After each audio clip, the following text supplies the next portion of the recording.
Bonjour à toutes et bonjour à tous. Bienvenue sur notre chaîne Au cœur de l'éveil et merci d'être à l'écoute. Aujourd'hui, nous allons tenter d'expliquer pourquoi l'éveil de conscience est indispensable pour permettre de vous réaliser pleinement. Si au terme de l'écoute cela vous a plu, n'hésitez pas à liker, à partager ou à vous abonner. Ainsi, vous serez informé de toutes les nouveautés rapidement. Que signifie éveiller sa conscience? Pourquoi voudrais-je le faire? Que se passe-t-il quand quelqu'un élève sa conscience? Cela va-t-il changer ma vie actuelle? Que pourraient être les conséquences de ce voyage spirituel? Déjà, si vous êtes en train d'écouter ce message, c'est que pour vous, le processus d'éveil est sans doute commencé. C'est un cheminement qui progressera petit à petit selon le degré d'action et d'intensité avec lequel vous vous impliquerez dans ce processus. Lorsque vous aurez développé une plus grande compréhension des questions énumérées plus haut, il vous sera beaucoup plus facile d'augmenter votre conscience. Vous pourrez presque en faire un jeu de découverte illimité, le comparer à un voyage de découverte de vous-même. Que signifie donc augmenter ou élargir sa conscience? Cela signifie de devenir plus conscient à tous les niveaux et dans tous les domaines de votre vie. C'est cesser de vivre en mode robot et de ne plus donner votre pouvoir aux autres. C'est de vous ouvrir, étape par étape, à quelque chose de nouveau, de réel, mais encore peut-être inconnu de votre part. Cela signifie d'interrompre votre vie turbulente, du moins pendant une certaine période. C'est de commencer à vous ouvrir à toutes les possibilités. C'est d'explorer la gloire et les merveilles qui sont à l'intérieur de vous et autour de vous, dans la nature et dans tout ce que vous regardez, sentez et touchez. C'est de débuter dès maintenant le magnifique voyage de la découverte de vous-même et de votre vraie nature. Pourquoi voudrais-je élever ma conscience? La plupart des gens sur notre planète ont une façon de vivre qui est étrangère à leur âme. La plupart ont perdu contact avec leur nature divine. Ils ne s'en souviennent même pas. De bien des façons, ils idolâtrent encore un Dieu extérieur à eux-mêmes. Quand vous élèverez, j'ai du mal avec ce mot, mais je vais y arriver. Quand vous élèverez votre conscience, merci beaucoup de votre patience, tous les dons qui ont déjà été vôtres et qui vous appartiennent par droit de naissance vous seront retournés. Vous pourrez à nouveau démontrer dans votre vie quotidienne la facilité, la magie et la grâce. Vous surpasserez pour toujours la douleur et les souffrances des limitations avec lesquelles vous vivez maintenant. Que se passe-t-il quand quelqu'un élève sa conscience? La personne décide alors de ce qu'elle veut pour sa vie et comment elle aimerait que cela prenne forme. Elle réalise ses rêves. Elle devient ce qu'elle doit être. Elle atteint ses buts. Vous pouvez tout avoir quand vous élevez votre conscience au-delà de vos perceptions limitées actuelles. Comment cela changera ma vie actuelle? En commençant à augmenter votre conscience, vous verrez vos désirs, vos intérêts et vos priorités changer. Vous commencerez à réaliser que vous, et seulement vous, êtes le créateur de votre vie, malgré toutes les apparences extérieures. Vous commencerez à prendre en charge votre vie, plutôt que d'être toujours poussé d'un bord à l'autre par vos expériences extérieures. Vous utiliserez votre nouvelle conscience et la connaissance acquise pour créer une nouvelle réalité pour vous-même.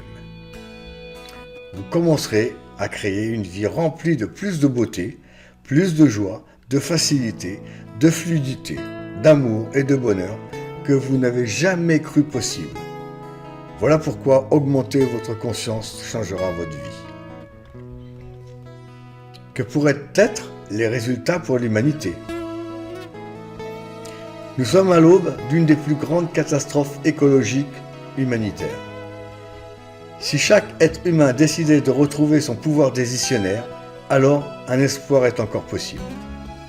Une humanité est comme une famille, une planète est comme une maison. On ne laisse pas mourir de faim ses enfants, on ne laisse pas démolir sa maison.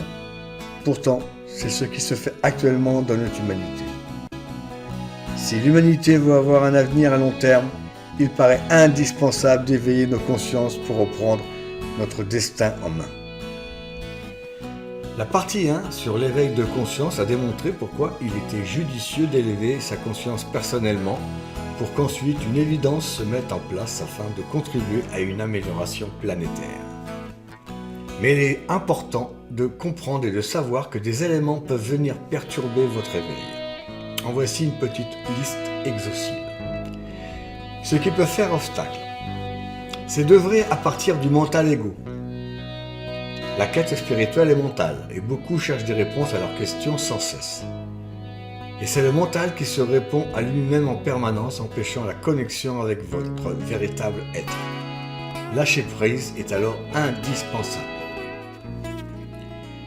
Ce qui peut faire obstacle, c'est de croire en un sauveur. Cela peut être un sauveur de l'humanité ou de votre santé physique ou encore un sauveur financier.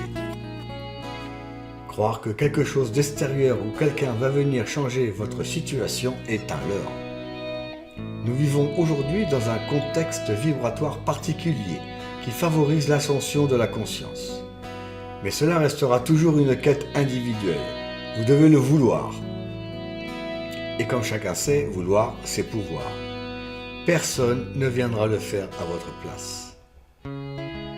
Ce qui peut faire obstacle, c'est de croire que le monde de demain sera meilleur. L'univers est parfait, le monde ne changera pas. C'est à nous de changer. Demain ne sera jamais meilleur qu'aujourd'hui. Il sera identique. C'est nous, par notre vision des choses, qui le verrons différemment. Le soleil se lèvera toujours, la nuit tombera toujours, les saisons donneront toujours le tempo. Ce qui peut faire obstacle, c'est d'attendre que l'environnement soit plus favorable. Si vous êtes dans l'attente que quelque chose change dans votre vie sans en effectuer vous-même la démarche, alors préparez-vous à attendre longtemps. Rien d'extérieur ne changera sans que vous ne changiez vous-même. Si vous attendez d'avoir plus d'argent, d'avoir des personnes qui vous soutiennent, de vivre dans la nature pour faire ce que vous sentez devoir faire, il faut l'imaginer, le créer et l'acter par vous-même. Vous êtes le maître du jeu. J-E et J-E-U. Ce qui peut faire obstacle, c'est de croire aveuglément en une autorité extérieure. Ceci est un point très particulier car nous avons tous des personnes d'autorité différentes durant notre vie et le piège est d'accorder crédit à tout ce qu'elles peuvent dire. Cela commence par les parents et cela peut être aussi les professeurs, nos dirigeants politiques, notre patron, nos gourous spirituels, etc. Ne croyez jamais aveuglement qui que ce soit sans en faire votre propre expérience, intérieure ou extérieure. On peut se forger un système de croyances limitant parce qu'on a toute confiance envers certaines personnes. Quelqu'un peut nous dire quelque chose de profondément juste et cela peut ne pas nous correspondre du tout. Elle peut aussi nous dire une grosse connerie que l'on a besoin d'expérimenter jusqu'au bout. Tout comme certains ont besoin de vivre des extrêmes dans certaines addictions. Et tout comme beaucoup ont besoin d'expérimenter l'ego à fond pour pouvoir s'en détacher. Soyez toujours dans cette écoute profonde de ce qui est juste pour vous. Ce qui peut faire obstacle, c'est de rechercher le bonheur et le bien à tout prix. Ne cherchez pas le bonheur à tout prix, ce qui compte c'est la paix intérieure. De cette paix peut alors émerger le bonheur, la joie, le rire, mais aussi d'autres émotions comme la peine et la colère. Une fois cette paix acquise, les émotions dites négatives vous traverseront totalement sans conséquence. Ce qui peut faire obstacle, c'est de fuir ces émotions. Beaucoup de personnes fuient leurs émotions négatives car elles veulent être les plus pures possibles et servir le bien. Il peut y avoir une peur viscérale d'émettre des vibrations négatives dans l'univers. Lorsque vous les fuyez, vous les cristallisez en vous car l'énergie ne peut circuler correctement. Par exemple, ressentir de la colère et ne pas s'autoriser à la vivre. Attention à ne pas confondre vivre l'émotion et se laisser dominer par elle. Laissez juste cette sensation énergétique vous envahir sans vous laisser emporter par elle, c'est-à-dire sans s'identifier. Je ne suis pas cette émotion, elle me traverse simplement. Ce qui peut faire obstacle, c'est négliger le corps physique. Le corps physique est majeur dans l'éveil de la conscience. Plus vous prenez soin de ce corps comme si c'était un temple sacré, plus il peut recevoir la lumière et les fréquences les plus élevées. Ce qui peut faire obstacle, c'est de croire qu'il y a des personnes plus élevées que d'autres. Le sage se nourrit souvent de l'élève au quotidien. Ne sous-estimez pas votre place dans l'univers. Les personnes jugent les uns et les autres par rapport à leur propre système de croyance. Il n'existe aucune échelle de valeur sur le plan de l'âme et de la conscience. Chacun a sa place parfaite et indispensable au tout.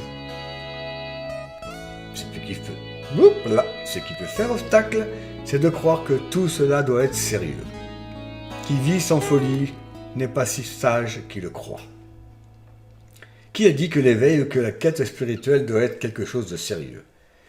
Il y a beaucoup d'êtres éveillés, probablement inconscients de l'être, car ça n'a aucune espèce d'importance pour eux et qui le témoignent dans leur action quotidienne et leur présence.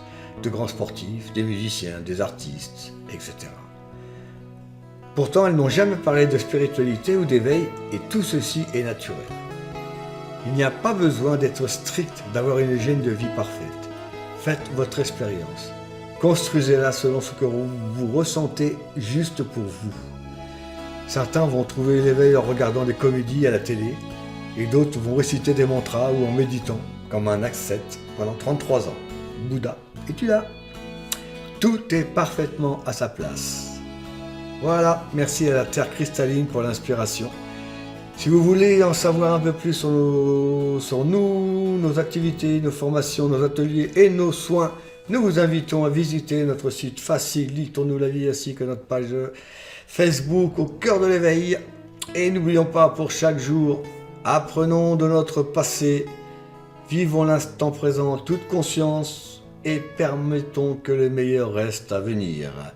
Merci à vous, bye bye.